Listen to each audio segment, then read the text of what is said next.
എല്ലാവർക്കും സുഖം തന്നെയല്ലേ. ഞാനിപ്പോൾ വന്ന് നിൽക്കുന്നത് കുന്നംകുളത്തിനടുത്ത് ചൂണ്ടൽ എന്ന് പറയുന്ന സ്ഥലത്താണ്.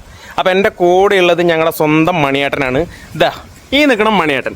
മണിയേട്ടൻ ഇപ്പം നമ്മളിവിടെ വന്നിരിക്കണേ ഇതാണ് ചൂണ്ടൽ തായങ്കാവ് ക്ഷേത്രം. അതെ, ചൂണ്ടൽ തായങ്കാവ് ക്ഷേത്രത്തിലാണ് ഇപ്പം ഞങ്ങൾ വന്നിരിക്കുന്നത്. ഈ തായങ്കാവ് ക്ഷേത്രത്തിൻ്റെ ഒരു കഥ നിങ്ങൾ കേട്ടോളൂ. ചൂണ്ടൽ എന്ന സുന്ദരമായ ഗ്രാമത്തിലെ തായങ്കാവ് ശ്രീധർമ്മശാസ്ത്ര ക്ഷേത്രത്തിലാണ് നമ്മളുള്ളത്. പണ്ടിവിടെ ഒരു ഗജരാജനുണ്ടായിരുന്നു, തലയെടുപ്പിന്റെ തമ്പുരാൻ തായങ്കാവ് മണികണ്ഠൻ.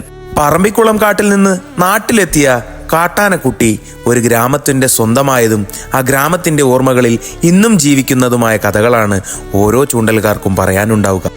അങ്ങനെ തായങ്കാവ് മണികണ്ഠന്റെ കഥകളൊക്കെ പറഞ്ഞ് ക്ഷേത്രക്കുളത്തിനടുത്ത് നിന്നപ്പോൾ കുറച്ചധികം നല്ല കാഴ്ചകൾ എനിക്ക് കാണാൻ പറ്റി. ഒരു ഗ്രാമം മുഴുവൻ സന്തോഷിക്കുന്ന ചില കാഴ്ചകൾ. ഇന്നും പലയിടങ്ങളിലും ഇത്തരം കാഴ്ചകളൊക്കെ സന്തോഷത്തോടെ ഉണ്ട്. എന്തായാലും ഇനി ക്ഷേത്രത്തിനകത്തേക്ക്.